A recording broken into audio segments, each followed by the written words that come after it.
Hello, my name is Melanie, and today I created a mind map based off the journal that was provided for us, Scaffolding Complex Learning in the 21st Century Thinking.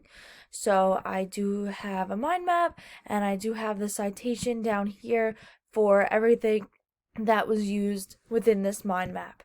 So one of the quotes from the journal that I liked was the learning environment can include actual field artifacts and not simply resources in a textbook, meaning we can use resources online as well as go out into the community and explore everything available to us.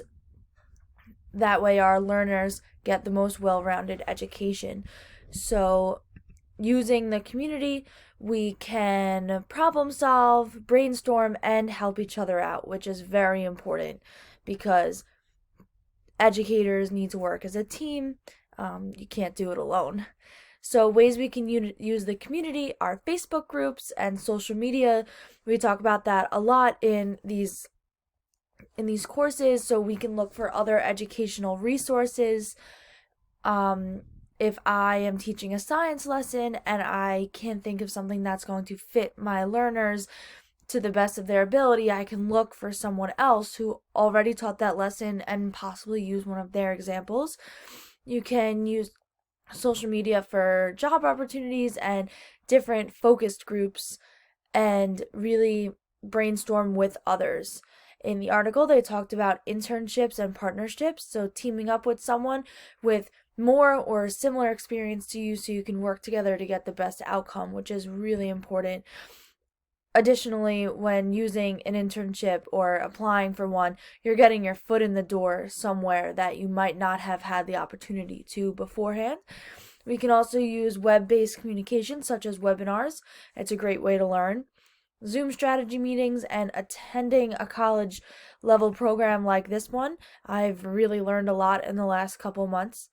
Communication is important as well. It's important to communicate with the community around you, the families of your students, the families of the community, just so everyone knows what's going on, and your coworkers and your students. Like, we are a team. You need to have open communication with your students so they feel comfortable talking to you about their needs and how they learn best. Technology within the community is very important too. According to the article, the lack of understanding that many teachers have about the relationship between technology, content, and pedagogy hinders the advancement of integration of technology in the field of education, meaning if we don't understand it, we can't implement it in the correct way for our students. So we need a healthy relationship of the knowledge of technology, and it will really benefit our students, and we'll be able to explore more resources, and we're able to utilize other educators in the community to help fulfill the Common Core requirements, which is very important because that's what we're all here for. Culture within the classroom and the community is very important as well. There are so many different types of students in a school setting. We must integrate and accommodate many different learners. Schools are culturally diverse, and we are going to have cross-culture experiences. If I do not know how to do this or help one particular student or a group of students, I need to reach out to the community around me and ask for help. So we can do this through web seminars.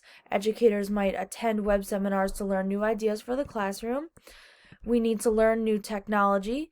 This is important because some cultures, not only with distance learning, but before distance learning, don't have access to technology in their household. So before, as a teacher, I assign a work that needs to be printed out or researched at home, I need to be aware of that culturally, and we just have many different types of learners.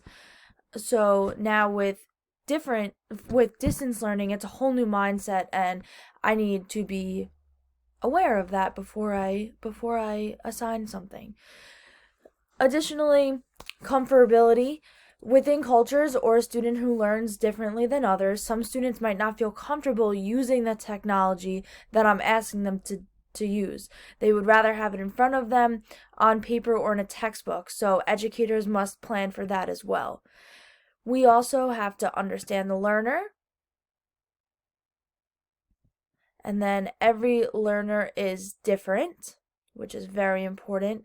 And then lastly, we have to reflect on ourselves as well as our classroom. So we have to reflect on the environment around us. What am I able to do? What are my students able to do? What can I put in my lessons? What kind of resources and technology can I integrate into my classroom? I need to look at the lessons that I have and my future lessons. I need to look at my students as a whole as well as individually. And then I need to reflect on myself as an educator and see what I can do better, what I need to be more mindful and aware of for my classroom. And then if I am unsure or I just have more questions to further that, I need to reach out to my community and really help my students and have them create the best opportunities for them in the classroom. Thank you for listening.